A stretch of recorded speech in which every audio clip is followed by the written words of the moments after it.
Bien, amigos de Sábado al Día, en esta ocasión tenemos una conexión X muy especial. Yo me siento sumamente honrado, afortunado con la vida, con Dios, con la profesión que he escogido, ¿verdad? Que me permite vivir de esto, ¿verdad? De lo que me gusta, de lo que me preparé. Pero con eso también vienen muchos beneficios, como son las buenas relaciones que uno va formando. Y entre esas buenas relaciones está una de las personas que hoy nos acompaña, me distingue, como dije, con su presencia, el ingeniero Osiris de León, geólogo, asesor en materia de ciencias, en un amplio campo de las ciencias. Y bueno, he tenido la dicha, de modo reiterado lo digo, de que tenemos ya cierta relación y en esta ocasión ha venido hasta aquí para compartir con nosotros en este espacio. Muchas gracias, ingeniero. Gracias a ti, mi hermano Luis Manuel, gracias a todo tu público por permitirnos esta conversación hoy sobre temas que ojalá resulten de interés para la población. Yo tomo, digamos, la presencia suya como un referente, ¿verdad?, de cuánto profesionalmente uno ha podido avanzar, porque yo le he dicho ya en otras ocasiones que yo recuerdo en el año 2008-2009 escuchaba la Z y siempre me quedaba a escuchar los comentarios. Ustedes estaban en la etapa de la noche en esa Así ocasión. Es, el gobierno de 10 a 12 de la noche. 10 a 12 de la noche. Y desde entonces empecé a despertar esa admiración por su persona, por su manejo profesional. Y bueno, la vida nos premió, digamos, con la oportunidad de tratarnos de manera muy frecuente. Y voy a iniciar, de hecho, con algo que aún conservo desde hace muchos años. Fue una explicación que usted dio sobre el tema de los sueños, porque muchas veces se relaciona el tema de los sueños y la premonición con el espectro, digamos, religioso, divino, espiritual. Sin embargo, usted dio una explicación muy científica. No sé si podría, para entrar, explicar por qué la gente se sueña cosas que después suceden, o por lo menos así se entiende. Sí. Mira, yo explicaba en esa ocasión, y lo escribí en algunos artículos, que el sueño adelantado de un hecho, en realidad no está adelantado con el hecho, sino que el hecho ya ha ocurrido y tú lo que recibes es un reflejo del hecho. Tú dirás, ¿cómo es posible que de repente alguien sueñe con algo que todavía no ha ocurrido? Lo comenta con su familia cuando se levanta y horas después el hecho ocurre. La realidad es que el hecho ya ocurrió y es como cuando tú vas en el vagón delantero de un tren y otro va en el vagón trasero del tren. El que llega primero a la estación en el vagón delantero ve la estación primero que tú. Claro. Él te puede avisar a ti de lo que ha ocurrido, de lo que está viendo. Mira, está ocurriendo un hecho aquí y tú todavía no has visto el hecho, tú estás atrás, pero tú tienes la información. Eso es un tema del campo electromagnético que envuelve el planeta Tierra. Fíjate que, por ejemplo, en Alemania, una señora se sueña que su hijo ha muerto. Y como ella tenía que ir al supermercado ese día en la mañana con su esposo y con el hijo, decide dejar al hijo para protegerlo, para cuidarlo. Dice, no, yo tuve un sueño negativo contigo anoche, soñé que tú habías muerto y yo no te voy a exponer a ningún peligro hoy. Yo me voy a ir con mi esposo, nos vamos solos y tú te quedas aquí en la casa tranquilo y no salgas de aquí. No salgas de aquí. Se van hacia el supermercado. Poco rato después, un avión de combate ruso que viene volando la región se queda sin combustible, el piloto se eyecta y el avión cae sobre la casa y el joven muere. Exactamente en esa casa. En esa casa. Eso es no cayó al lado, no cayó detrás, no cayó en otro territorio, cayó justo ahí. Se refleja el sueño que había tenido la señora. Ahora, cuando tú lo ves desde el punto de vista de la física cuántica, ¿cómo manejar eso? Son hechos que en realidad ya han ocurrido en otra dimensión del tiempo. Y ponerse a discutirlo es un poquito complicado porque mucha gente te va a decir, pero eso no es verdad que eso ha ocurrido. Y dice, ahora, ¿cómo alguien pudo soñarlo? ¿Vio el futuro? No. Realmente lo que vio fue el hecho ocurrido como un reflejo retrasado en el tiempo. Y por eso te pongo el tema de la locomotora, del tren. Entonces ahí tenemos que caer en la teoría de la relatividad de Einstein en algún Sí, momento. Evidentemente que sí. Eso es metafísico puro. Sí, sí, nada sí, religioso. sí, sí. Pero te decía, comenzando para que le sea fácil de entender a tu público. Si tú vas en el vagón de adelante del tren, tú vas en la estación del tren primero que yo, que voy en el vagón de atrás. Claro. Y tú me puedes avisar rápidamente por teléfono. Llegué a la estación del tren. Y yo no le vi. Y somos dos cuerpos que vamos en el mismo movimiento, a la misma velocidad, claro, sin embargo, en posiciones diferentes. En posiciones distintas. Y eso es lo que pasa con el tiempo. El tiempo es una variable que nosotros manejamos, pero todavía no la entendemos en su justa dimensión. Por eso fíjate que muchos físicos teóricos te hablan de que tú puedes recorrer una distancia en menor tiempo en el universo a través de un agujero. Exacto. Un agujero de gusano por el centro. ¿Por qué? Porque la distancia es menor en el tiempo que si tú das la vuelta en el tiempo normal. Son cosas que todavía la sociedad no las estudia en detalle, pero que en la medida en que la sociedad vaya evolucionando, las va a ir entendiendo con mayor facilidad. Además, ese traslado de un punto A a un punto B en el espacio-tiempo debe de ser considerado también el tema de la infinitud o infinidad del espacio. Hay un mexicano que se llama Miguel Alcubierre, ha hecho unos planteamientos interesantes en un modo en el cual entonces esa distancia se podría recorrer de un modo mucho más rápido, que incluso sería un método distinto a la posibilidad de viajar a la velocidad de la luz. Así que bien interesante y les sugiero buscarlo, pero no deja de ser interesante porque la gente básicamente en nuestras culturas vive muy apegado a esas cosas que tienen que ver con lo que conoce. Manifestaciones religiosas, sí. Pero la explicación que usted da científicamente a mí me sigue pareciendo interesantísima y yo sé que al público siempre que se le planteen estas cosas pues le va a prestar atención, pero usted es un hombre de creencia en lo que conocemos como Dios. Sí, realmente vivimos en un universo que tuvo un origen y ese origen es antes de la aparición del ser humano. Cuando tú ves la configuración estructural orgánica del ser humano, tienes que llegar a la conclusión de que esa perfección tiene que responder a algo que va más allá de lo que entiende el ser humano. Y te voy a poner un ejemplo sencillo para ti, para mí y para todo el público que te ve. De repente tú y yo nos sentamos en el parque en Santiago. Pasa tu hermano, pasa tu esposa, ¿te distingue a ti de mí? Claro. ¿Por qué te distingue a ti de mí? Los rasgos. Los rasgos tuyos son distintos a los míos. ¿Has encontrado tú a alguien en tu vecindad que tenga rasgos similares a los tuyos? En tu vecindad todo el mundo te distingue a ti. Así es. Todo el mundo me distingue a mí. Todo el mundo distingue a aquel. ¿Por qué? Si celularmente somos iguales, físicamente lucimos distintos. ¿Tú no crees que eso es una particularidad de algo que va más allá del entendimiento del ser humano, precisamente para tú poder facilitar la acción del ser humano? ¿Tú te imaginas lo complicado que sería para ti llegar al Estadio Cibao en medio de un juego de Licey y Águila y que todo el mundo tenga la cara igual? Y la gorra amarilla. ¿Cómo tú distingues? Entonces, alguien tuvo que poner todo su talento para lograr una especie donde todos biológicamente, aparentemente somos iguales, pero físicamente somos distintos. Incluso los que se llaman mellizos o gemelos tienen huellas dactilares distintas. Algún detallito que su madre distingue. Claro. Y en esa línea entonces, ¿cómo concibe usted del aspecto de la muerte? ¿Qué entiende que hay luego de este plano en el que nos toca vivir que conocemos como vida?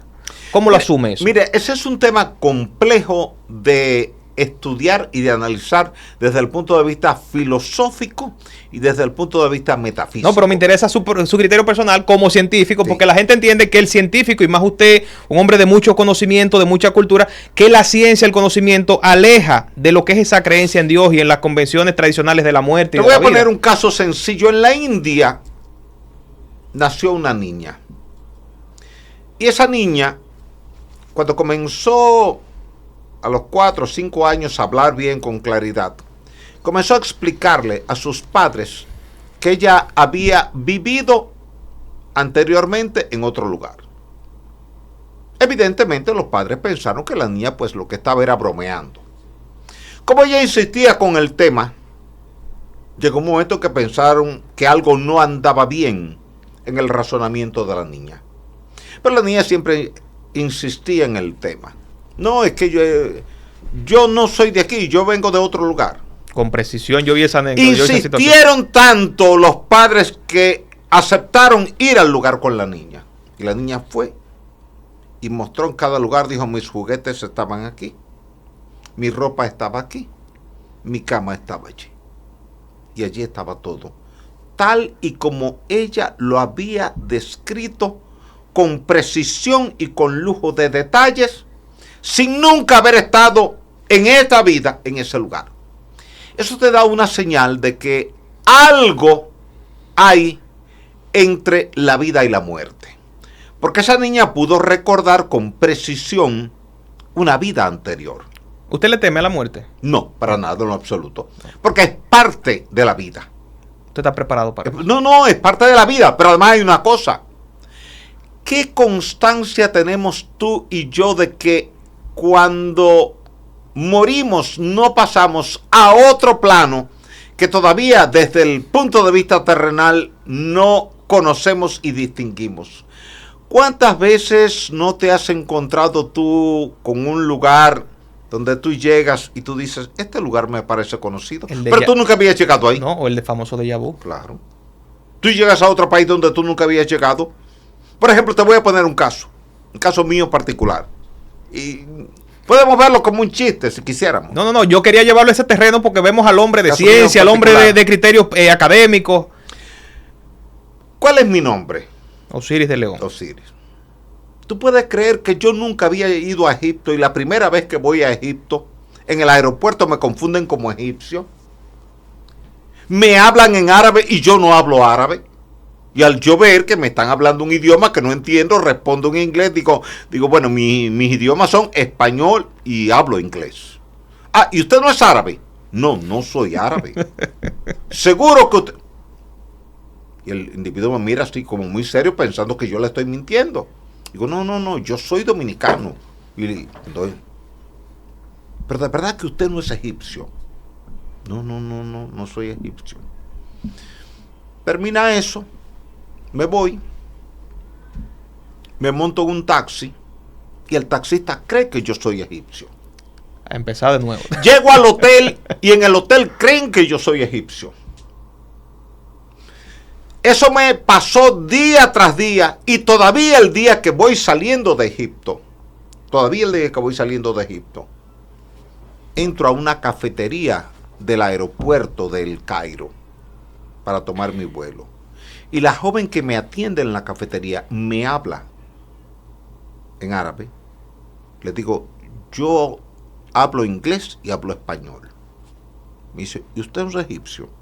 Yo no soy egipcio. Y me mira extrañado. Con eso te quiero decir que todo el mundo creyó que yo le estaba mintiendo cuando yo le decía que yo no era egipcio. ¿Por qué esa casualidad? Me monto en un barco para hacer un crucero por el río Nilo y ocurre que el nombre del barco coincide con el nombre mío. Osiris. Me ofrecen una tarjeta regalada, una tarjetita postal de la zona. Y cuando miro el número de la tarjeta, tiene el número de mi matrícula en la Universidad Católica Madre y Maestra, 7145. Wow.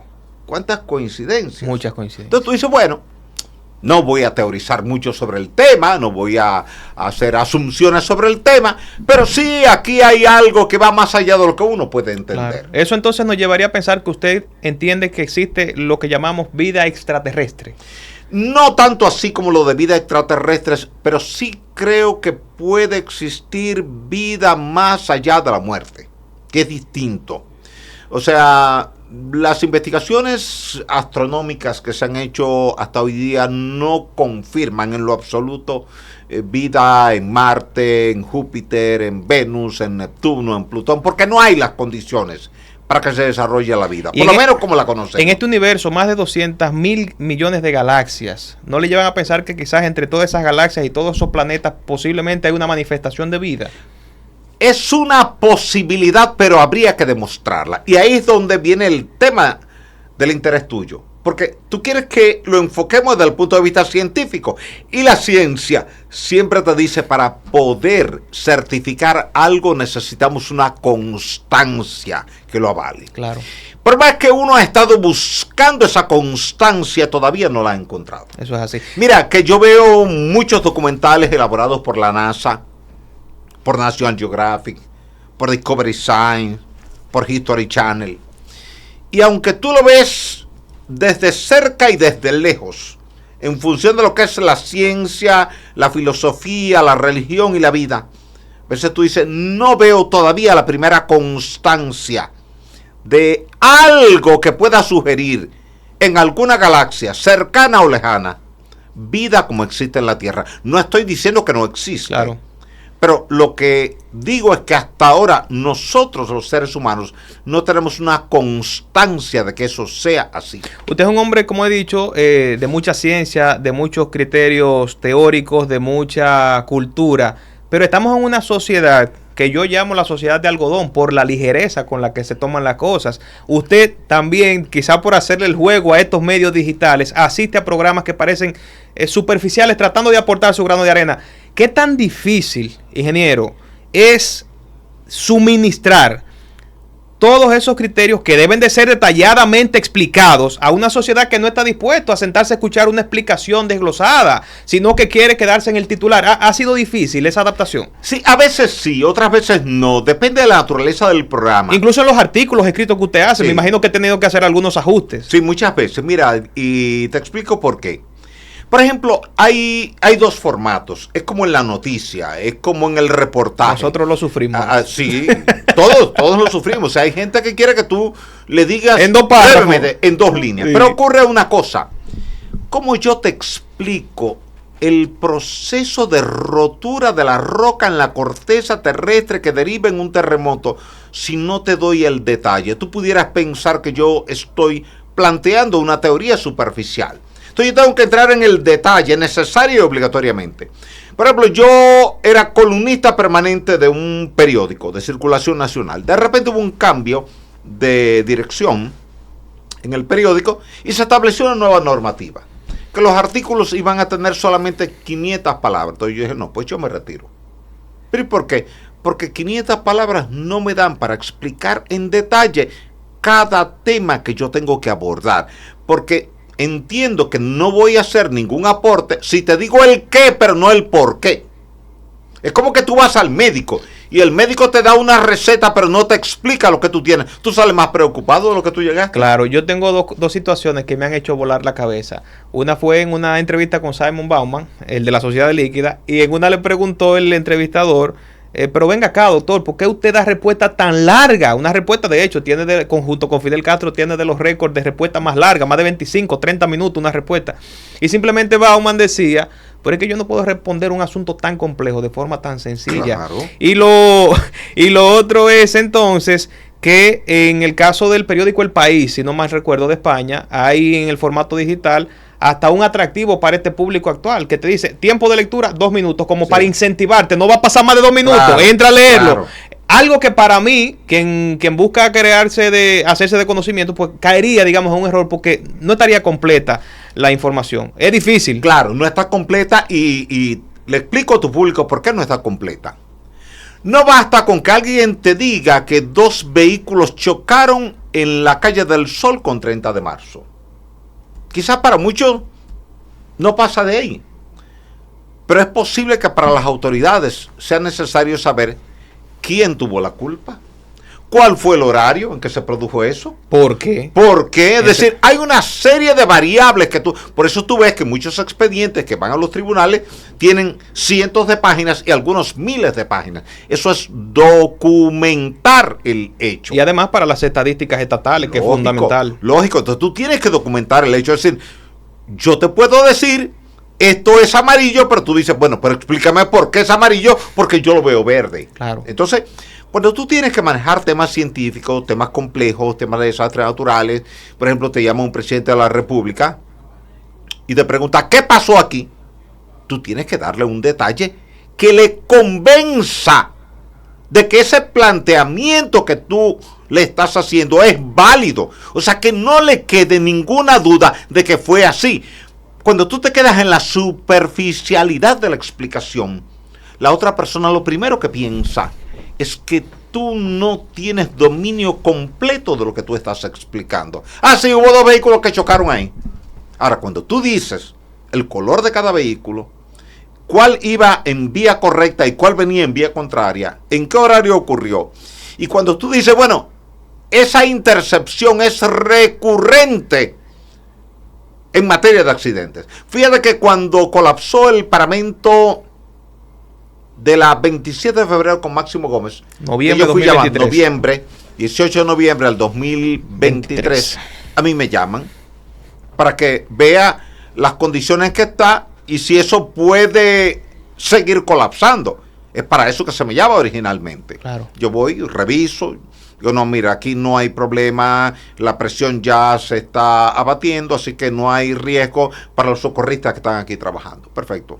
Me dicen, ¿usted puede explicarle eso a la prensa? Sí, yo puedo explicar eso a la prensa. Viene la prensa, yo lo explico. Y digo, para fortalecer el argumento, no es la primera vez que esto ocurre. Ya algo similar había ocurrido en aquel paramento noreste en noviembre de 1999. ¿Por qué lo dije? Y en ciencia se usan incluso los referentes, que eso es un referente. Pero claro, cuando un cardiólogo recibe a un paciente con un infarto, lo primero que le pregunta al paciente, si está en condiciones de hablar, o al acompañante, ¿anteriormente ha tenido un cuadro similar? Porque el médico anda buscando tus antecedentes, claro, para saber si es la primera vez que eso te ocurre o si eso es recurrente en ti. Eso pasa en ingeniería, pero sobre todo pasa en desastres naturales. Si tú y yo estamos hablando de terremotos, no podemos sustraernos del temblor de tierra que afectó a Santiago en septiembre del 2003. ¿Por qué? Porque es un hecho que ocurrió y tú no puedes ignorarlo, tú tienes que incluirlo en la ecuación. Tú no puedes ignorar el terremoto del 4 de agosto de 1946. ¿Por qué? Porque ocurrió. O sea, no es que tú te estás refiriendo a quien era gobierno en ese momento, sino a un hecho que ocurrió para que la gente lleve la secuencia de lo que ha ocurrido. Entonces, cuando tú estás haciendo una narrativa de un determinado hecho, es importante que si eso ha ocurrido anteriormente, tú le digas a la sociedad, no es la primera vez que ocurre. Excelente. Ya esto ha ocurrido otra vez. En el caso de los gobiernos, usted ha tenido la oportunidad fue asesor del Poder Ejecutivo en una gestión de gobierno, actualmente preside esa comisión de supervisión de infraestructuras nacionales.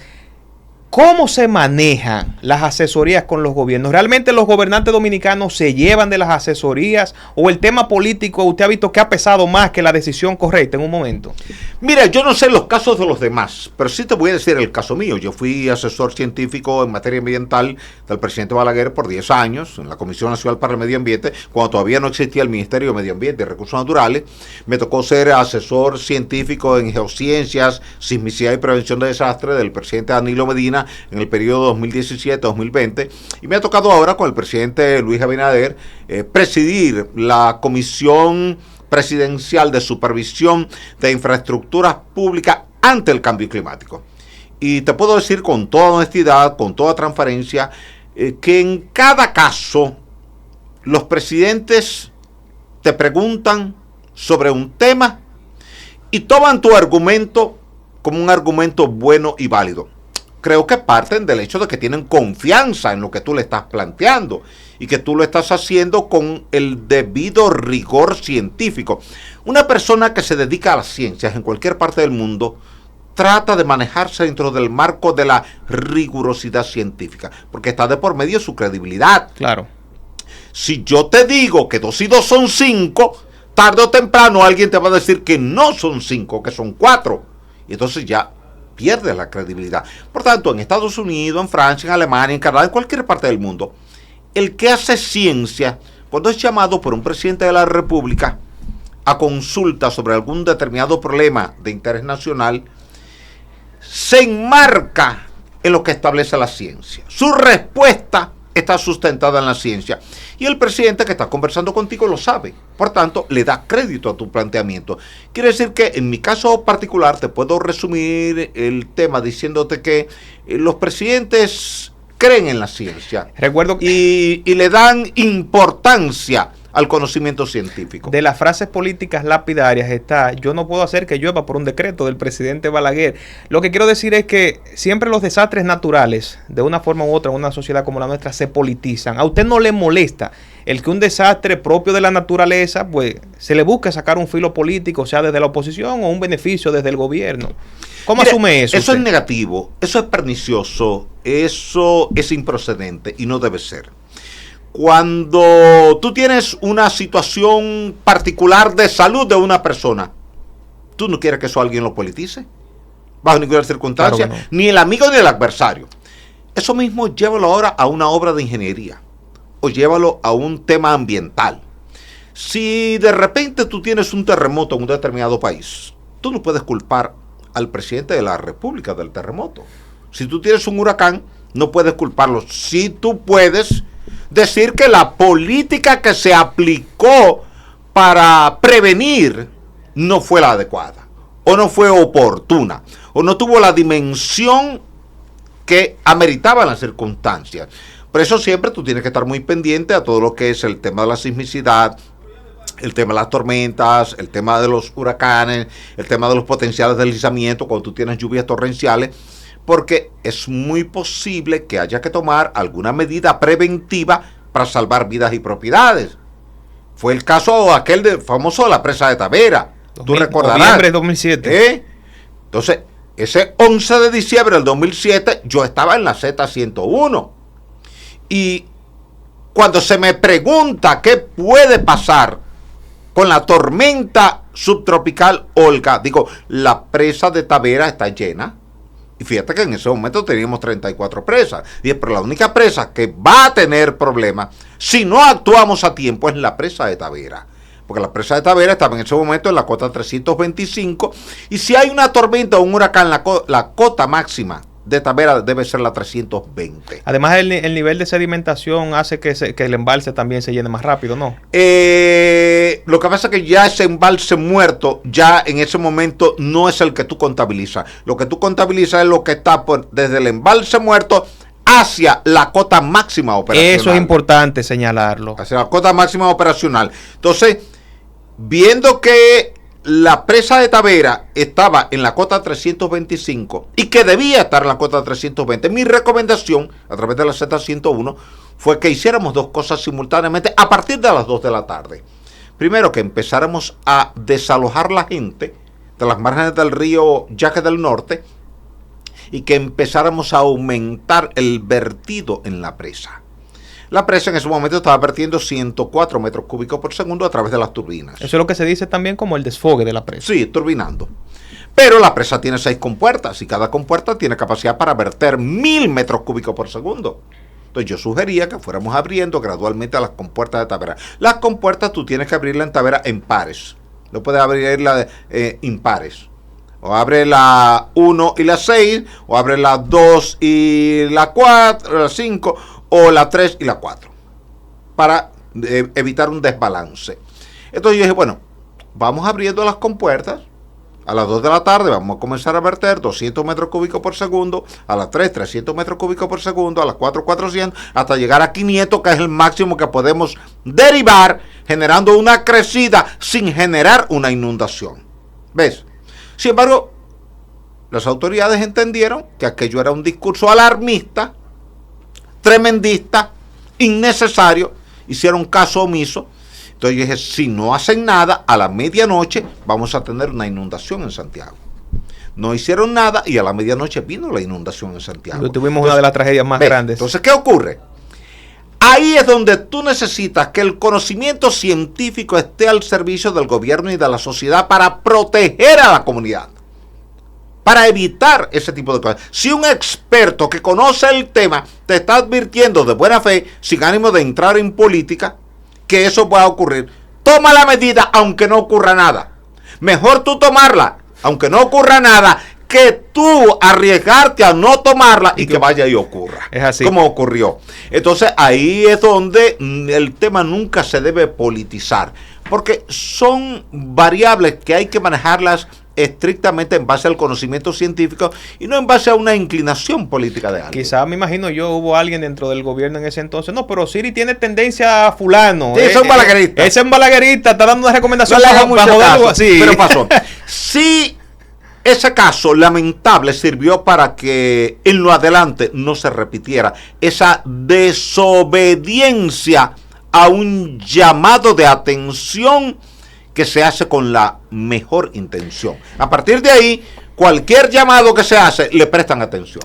Eso es bueno. Así es. Otra de las tragedias, como bien mencionó, 18 de noviembre 2023 en el Distrito Nacional, derribo del muro en uno de los pasos a desnivel de la 27 de febrero. Se crea una comisión, en ese entonces usted la encabeza, de supervisión de infraestructuras del Estado. Usted ha hablado muchísimas veces, ingeniero, de que muchas obras del sector privado y también obras del sector público y también del sector privado ya cumplieron su vida útil. Sí. ¿En qué situación se encuentra esa comisión que se formó? Porque claro, la fiebre de la noticia y de la tragedia pasó, pero el trabajo de ustedes es permanente. Claro, ¿qué ha pasado con esa comisión? ¿Qué están haciendo ahora? Claro, el problema mayor fue el colapso por las muertes. Fíjate que aquí, un año antes, ustedes habían tenido un colapso en Santiago. Las carreras, Las claro. carreras con 16 de agosto de 2022. Afortunadamente no había tránsito en ese momento en que el paramento colapsa.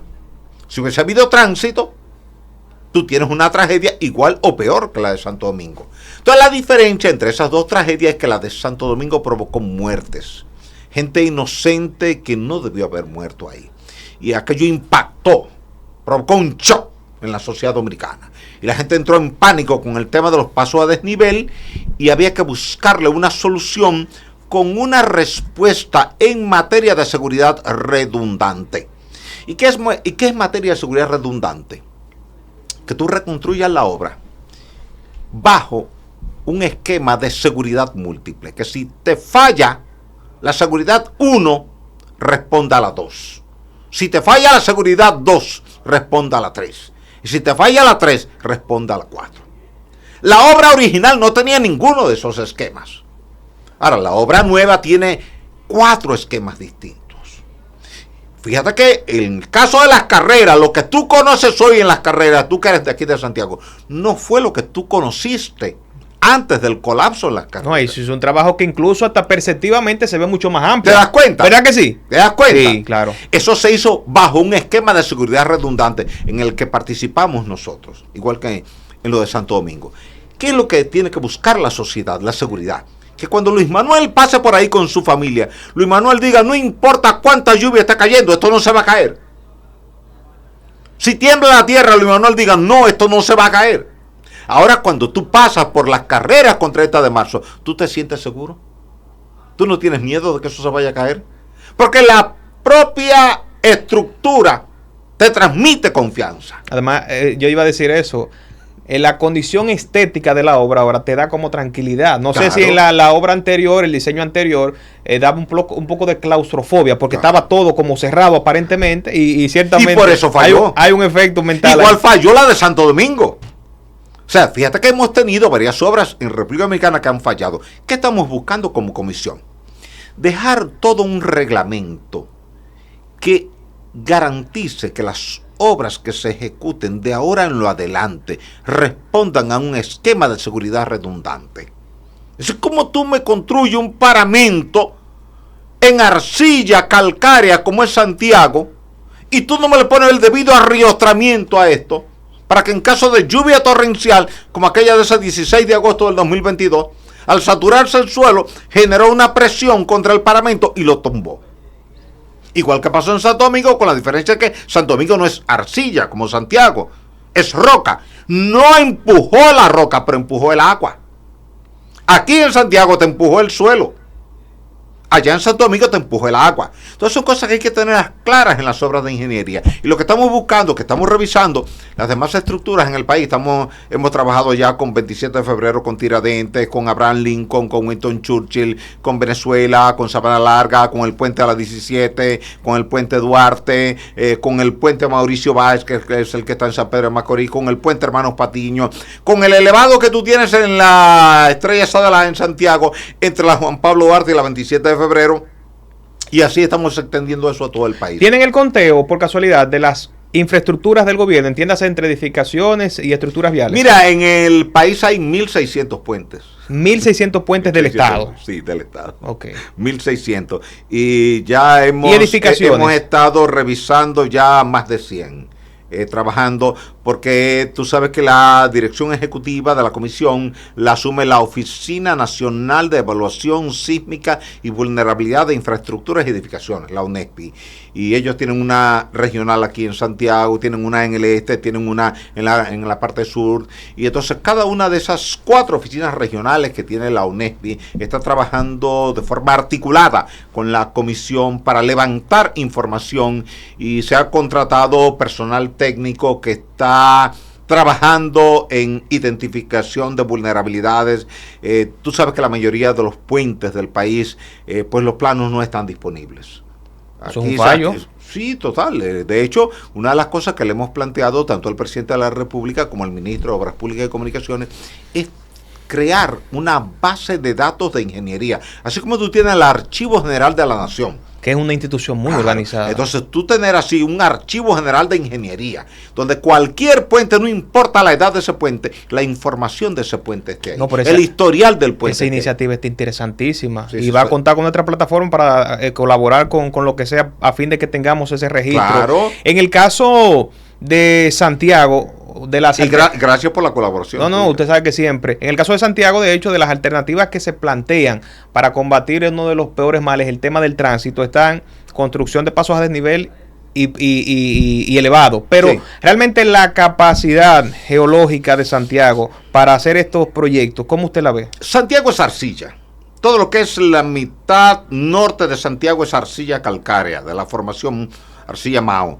Igual la mitad occidental de Santiago es arcilla. Igual la mitad oriental de Santiago hacia Tamboril, Licey, Moca es suelo orgánico. Por tanto, no es que tú no puedes hacer una obra de ingeniería. Hay una confusión de algunos profesionales de la ingeniería de aquí de Santiago que entienden que cuando yo hablo del suelo de Santiago yo estoy desmeritando la ingeniería, estoy desmeritando el suelo. No, en lo absoluto. El geólogo te hace como te hace el laboratorio cuando tú vas a hacerte un hemograma. Él te hace un conteo y él te dice cuántos glóbulos rojos tú tienes, cuántos blancos, pero él no tiene la culpa de que tu glóbulo rojo esté en bajito y de que tu glóbulo blanco esté en alto. Él no tiene la culpa de cómo está en tu plaqueta, tu hemoglobina. Él simplemente te está haciendo una evaluación y con esa evaluación tú tomas ahora una decisión correcta. El geólogo, el ingeniero geotécnico, el geotecnista clásico, lo que hace es que te evalúa ese suelo. Te hace un análisis de la respuesta sísmica de ese suelo, de la respuesta hidrogeológica de ese suelo. Te evalúa la capacidad de carga de ese suelo y el asentamiento máximo que se puede producir en ese suelo cuando tú lo sometas a una carga en condiciones secas y a una carga en condiciones húmedas, porque el suelo cambia. Recuerda que aquí en Santiago un cine que estaba en construcción colapsó, pero colapsó ¿bajo qué escenario? Bajo un escenario de lluvia. ¿Tú lo recuerdas ese caso? ¿Por qué? Porque se había diseñado considerando el suelo seco y no se consideró el suelo bajo una condición de saturación. Entonces el geólogo te ayuda en eso, el ingeniero geotécnico te ayuda en eso. Ahora, ¿qué tú tienes que hacer como ingeniero estructural? Tomar eso ahora y ver cuál es el segmento estratigráfico de ese suelo que te produce la peor respuesta. Y ahora tú diseñas una estructura que responda 100% bien en el peor escenario sísmico o en el peor escenario de carga. Entonces, ¿qué ocurre? Que ahora frente al tema del cambio climático, tú tienes que considerar la peor cantidad de lluvia que te pueda caer en un determinado periodo de tiempo corto. Aunque suene exagerado ese cálculo, pero hay que pronosticarlo con ese cálculo. Claro. Tú tienes ahora que trabajar para el peor escenario. Si tú chequeas en Santo Domingo, esas lluvias de las que tú hacías referencia ahorita, 18 de noviembre, se acumularon 450 milímetros de lluvia por metro cuadrado. ¿Por qué nuestros sistemas de drenaje en Santiago, en Santo Domingo, en La Vega, en Bonao, Puerto Plata no funcionan? Porque están diseñados para bajos caudales, para drenar quizás 20 milímetros de lluvia por metro cuadrado por hora. Con el cambio climático, Luis Manuel, tú estás teniendo 60, 70, 80, 90 y hasta 100 milímetros de lluvia por cada metro cuadrado y por cada hora. Ahora tus sistemas de drenaje tienen que responder para esos volúmenes, que no eran los volúmenes que se tomaban en cuenta 40 y 50 años atrás. Toda la sociedad está cambiando y en la comisión estamos tratando de reglamentar eso, que cuando se vaya a diseñar un puente, un paso a desnivel, un elevado, cualquier obra importante en materia de infraestructura, considere el peor escenario, aunque ese peor escenario no te ocurra hoy, claro, pero te puede ocurrir. Fíjate lo que pasó en Venezuela en el año 99 en el estado de Vargas. El río se había sacado hacía décadas, la gente entendió que el río no iba a transitar más por ahí y construyó ahí. Pero más cerca el caso Jimaní, el 2002. Ahí iba después al caso de Jimaní. Claro. La gente construyó en el cauce del río Blanco, en la parte sur de Jimaní. Y una madrugada, un campo nuboso se posicionó sobre esa zona fronteriza, te cayó toda la lluvia del mundo y arrastró a toda la comunidad. En el caso de Santiago, para pasar ya a otro tema, se contempla para la segunda etapa del metro de Santiago hacer una estructura subterránea en el alto en donde se encuentra el área monumental. No sé si usted está al tanto de eso. ¿Qué opinión tiene usted de eso? ¿Ve viable este proyecto? Mira, el área monumental tiene una característica estratigráfica particular. Ahí hay roca caliza. Ahí no hay arcilla. Es una caliza amargosa, pero caliza al fin. Responde mejor que la arcilla que tú conoces en la zona del Estadio Cibao, o en la zona de Jacagua, o en la zona de Licey y Tamboril. Por tanto, lo que se hace en estas cosas antes de tú diseñar un túnel, y por eso teníamos una discusión aquella vez en Santo Domingo con el tema del metro, tú sometes tu diseño a una base de datos, tú levantas información del suelo, entonces tú haces refracción sísmica, haces ensayo más W, entonces tú mides velocidad de propagación de ondas de compresión y de ondas de corte, y con eso tú haces una caracterización geotécnica de la roca. Entonces ya, si tú tienes velocidades altas, tú dices, puedo hacer un túnel. Si tienes velocidades muy bajas, dices, no puedo hacer un túnel. Y te pongo un ejemplo. En el año 1987, Joaquín Balaguer contrató con una empresa francesa a construir un puente en Sanssouci. Y va a unir el malecón con la avenida España, pasando por Fray Antón de Montesinos y llegando a la base naval de Sanssouci. Me encargaron a mí hacer los estudios geológicos, geotécnicos. ¿Qué encontramos? Que todo lo que había allí, debajo del río, era pantano.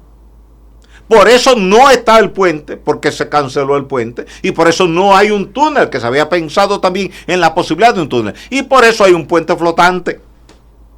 Pero fue la ingeniería la que llevó a esa decisión. Claro. Si tú hubieras empezado el puente, hubieras tenido problemas.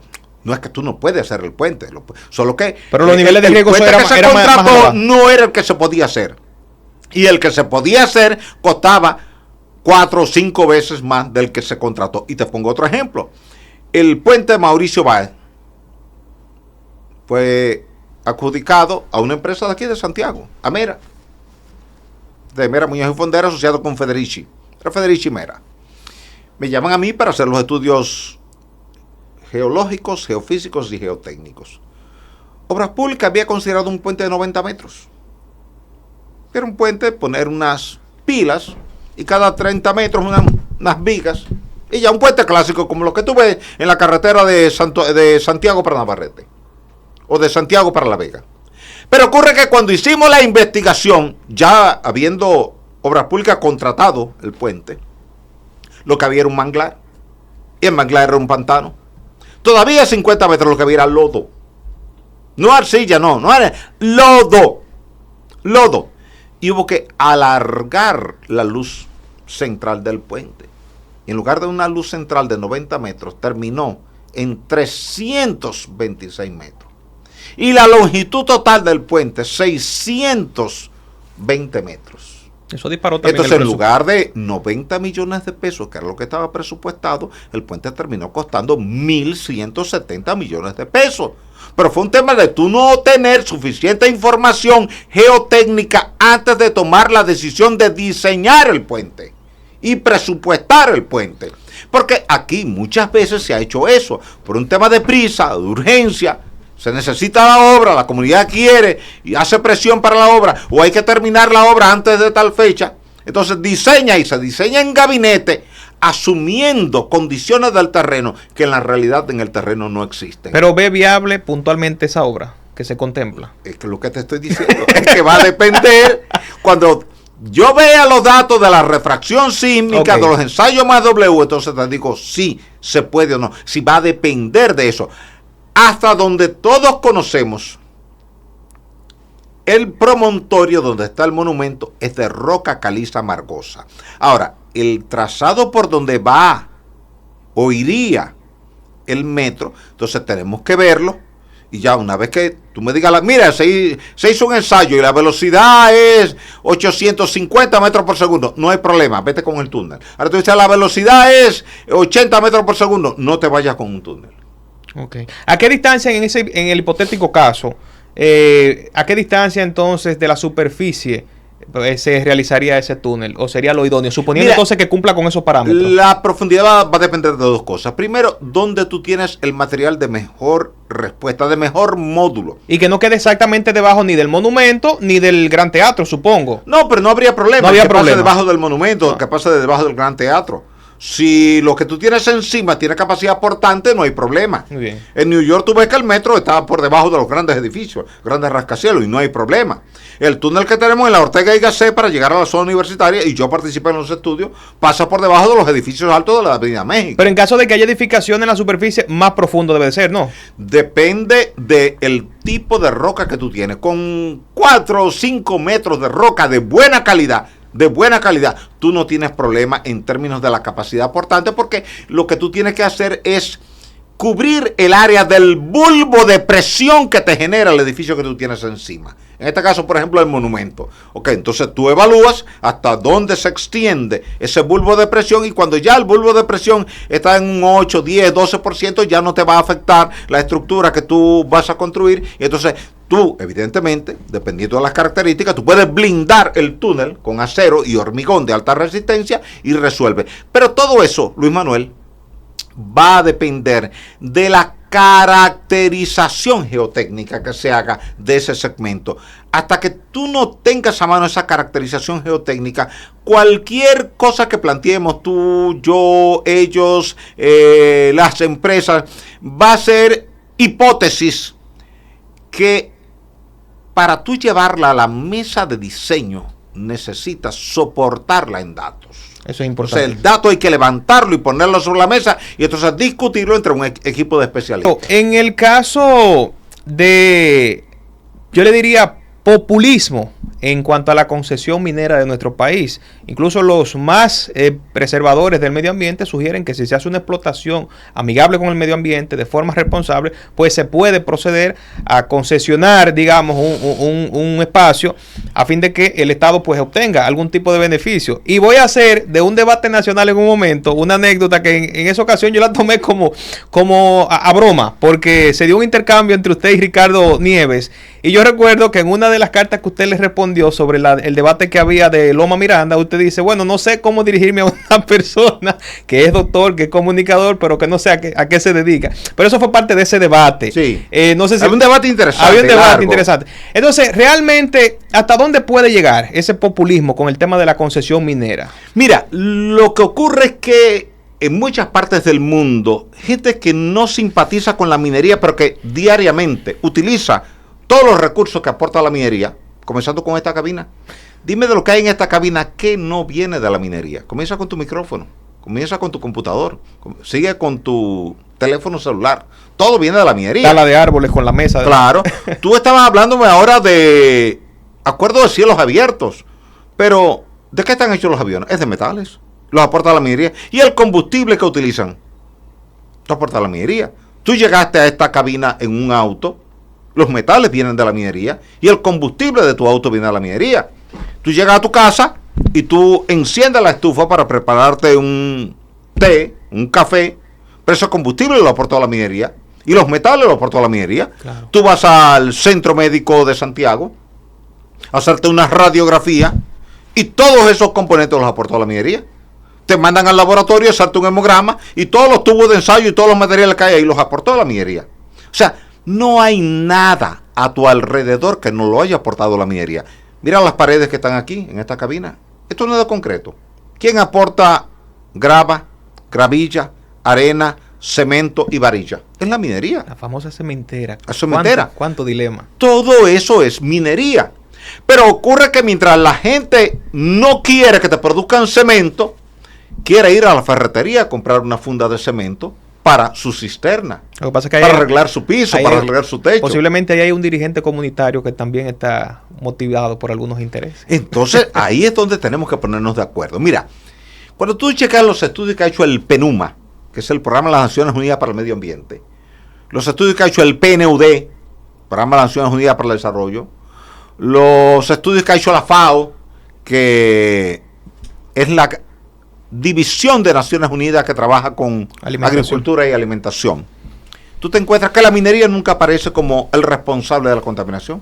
Quien aparece como responsable de la contaminación siempre es la agricultura, por utilizar plaguicidas, pesticidas, fungicidas y herbicidas, que son agrotóxicos, La industria. más los plásticos y los químicos que utiliza la agricultura, más los desechos sólidos del sector urbano, más los químicos de la industria química. Esos son los 4 renglones que te cita el PNUMA, el PNUD y la FAO.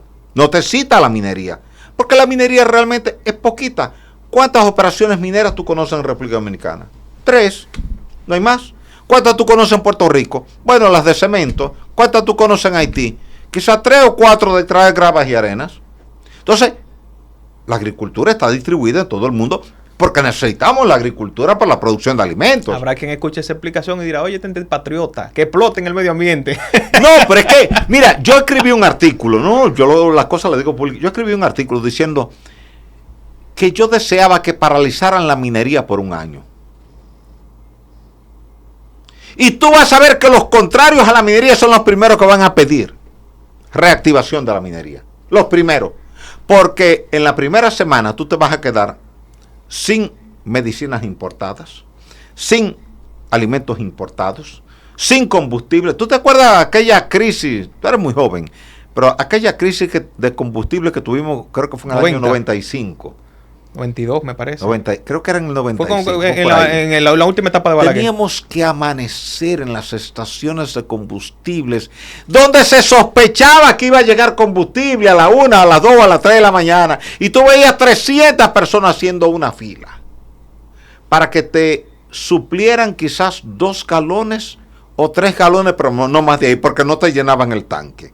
Porque estaba racionado el combustible. Y no estamos hablando del periodo especial de Cuba. No, estamos hablando del periodo especial de Cuba del 91. No. Y aquello fue dramático. Imagínate tú que de repente tú paralizas la minería en el mundo y no hay combustible. ¿Con qué tú te iluminarías en la noche? ¿Con qué tú prepararías el desayuno de tu... ¿Tú sabes quién fue el mejor aliado del medio ambiente medio siglo atrás? La minería. ¿Tus abuelos dependían del bosque? Leña y carbón para la cocción de los alimentos, ¿sí o no? Claro. Era con leña y con carbón que se cocinaban. ¿Y de dónde venía eso? Okay. ¿Por qué cuando Joaquín Balaguer llega al país apenas quedaba un 12% de cobertura forestal? Porque dependíamos del bosque para todo. Y es la minería quien te trae el gas de cocina para sustituir la leña y el carbón. ¿Y el Estado tiene garras para que esa minería entonces sea responsable actualmente? La sociedad la tiene. No solamente el Estado, la sociedad la tiene. Porque hay una ley ambiental y tú tienes que cumplirla. Pero no solamente se aplica con la minería. Te voy a poner un ejemplo. El río Licey y el río Moca. ¿Quién lo contaminó? ¿La minería? No, la pecuaria. La granja de pollo y de cerdo. Ah, no, pero esa no le molesta a nadie. ¿Y por qué a la gente no le molesta? Ah, porque la gente come pollo y come cerdo. Pero como la gente no come hierro, ni come oro, ni come plata, dice, ah, no, la minería no, pero la agricultura sí. Pero es que el principal contaminador identificado con los estudios científicos que se han hecho a nivel mundial es la agricultura. Pero no queremos hacer un mea culpa, ni queremos eficientizar la agricultura, porque todos comemos arroz, habichuela, todos comemos pollo, res, cerdo, entonces no queremos atentar contra nuestra alimentación. Pero la minería realmente, sin la minería, ¿cómo tú harías agricultura? Explícame, por ejemplo, ¿cómo tú manejarías los cultivos de arroz si tú no tuvieras la minería? Ay, sí, ¿Cómo tú ararías la tierra? ¿Tú vas a volver a arar con un buey? No, tú vas a necesitar un tractor y el tractor necesita combustible y todo eso es minería. Si se establecieran mecanismos mucho más rigurosos, entonces caeríamos en otra debilidad, que es la falta de fiscalización cuando se implementa alguna iniciativa, que es una debilidad que tenemos sistémicamente. Claro, pero te ocurre en todos los sectores. Por ejemplo, Santiago no tiene minería. Sin embargo, Santiago está contaminada en el Yaque. Claro. ¿Quién contaminó el agua del Yaque? La minería. Cuando tú vas y chequeas el río Yuna, que pasa por las 3 operaciones mineras, pasa por Falcon Bridge, al lado de Falcon Bridge, pasa por Barry, al lado de Barry, y pasa cerca de Cormidón, porque el río Sin sale de Cormidón y entra ahí al río Yuna.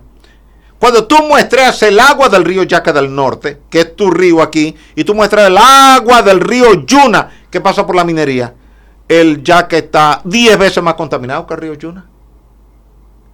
¿Tú no te atreves a tomarte un vaso de agua del río Yaque del Norte? Ni nadie en Santiago. Por más que lo recomienden. Nadie. Y no hay minería. Y no hay minería. Entonces no es la minería la responsable de esa contaminación del río Yaque. Sin embargo, yo te llevo a ti con las cámaras de tu programa al cauce del río Yuna, al lado de las 3 grandes operaciones mineras de la región del Caribe, no solamente del país, de la región del Caribe, y tú dices, no, pero ese río se nota limpio. ¿Está bien vigente la ley 6400 o necesita ya una actualización? No, la ley todavía está bien. La ley está bien y esa ley es del año 2000, apenas tiene 24 años, pero esa ley todavía puede operar 26 años más. Yo creo que cuando esa ley llega a 50 años ya tú puedes revisarla. Mientras tanto no es necesario porque esa ley se adelantó al momento en que se promulgó. Bueno, ya que usted tocó el tema político, hay cosas que son más recientes y están por cambiar la Constitución. Usted a través de su partido renovador, reformista, está involucrado en política. ¿Cómo le fue en este proceso electoral? ¿Qué se plantean? Y además, ¿favorecen ustedes esa disminución de la cantidad de diputados? ¿Favorecen ustedes una reforma constitucional como está ahora en el debate? Mira, la inmensa mayoría de la población dominicana entiende que los diputados son muchos y que el trabajo que hacen los diputados no se corresponde con la matrícula. En una empresa cualquiera, y vamos a asumir que la Cámara de Diputados es una empresa que tiene unas tareas que hacer, como una empresa industrial que tú tienes que produce blog o que produce camisa en zona franca. Bueno, el tema no es cuánta gente tú tienes, sino cuánto produce esa gente. Si tú tienes una zona franca en Santiago y tú tienes 5,000 personas, pero esas 5,000 personas te están produciendo 50,000 unidades de camisas diariamente, tú dices, se justifica la cantidad. Eso pasa en la Cámara de Diputados. Si la producción que tú tienes en la Cámara no se corresponde con la matrícula, entonces lo correcto es que se revise la matrícula. ¿Qué hacen, por ejemplo, las grandes cadenas de televisión en los Estados Unidos cuando cambian de dueño? La nueva gerencia revisa el personal, y tú lo ves en Disney, claro, tú lo ves en National Geographic, y ves la producción. Dice, no, pero que esto lo podemos producir con menos personas. Entonces, se modifica la plantilla. Creo que eso es lo que se está planteando con la Cámara de Diputados, hacerla más eficiente. No es simplemente reducirla por reducirla, es hacer la Cámara de Diputados más eficiente, pero que además el diputado que representa una demarcación tenga un contacto más directo con la demarcación y no solamente esté planteando cosas que tienen interés con esa reducida demarcación, sino con la provincia y con la región. Aquí había en los años 60 una Comisión Nacional de Desarrollo. Esa Comisión Nacional de Desarrollo iba a tu comunidad para ver las prioridades de tu comunidad. Después se extendía al municipio para ver las prioridades del municipio. Después se extendía a la provincia para ver las prioridades de la provincia. Y después se extendía a la región. Y luego buscaba el denominador común.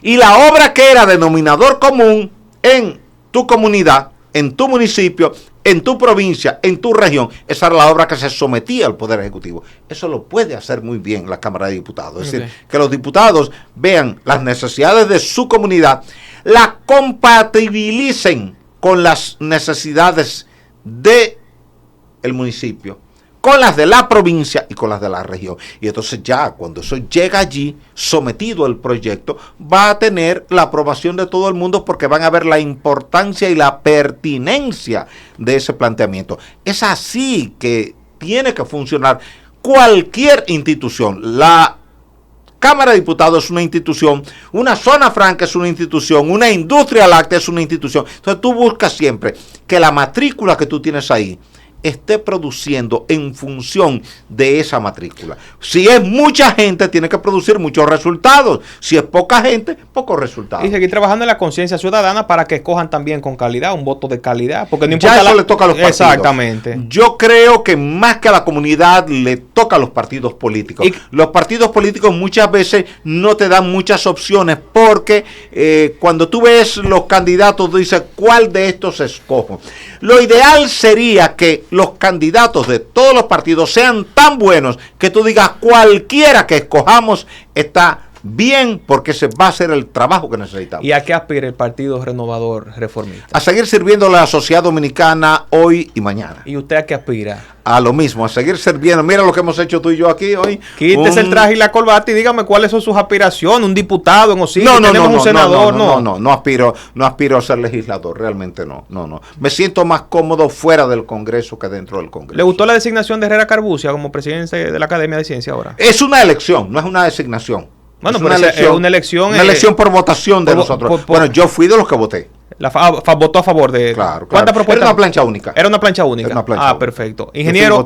Y es un gran profesional del derecho en el área laboral. Somos grandes amigos desde hace 20, 25 años y siempre nos hemos tratado con mucho respeto y con mucho afecto.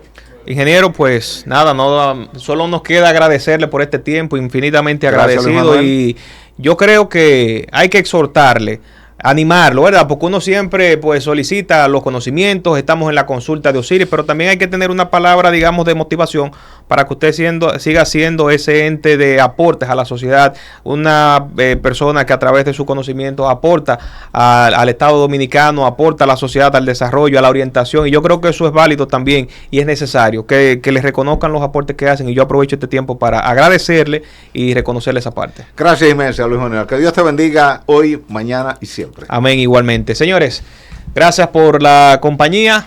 Será hasta la próxima. Café y Paz.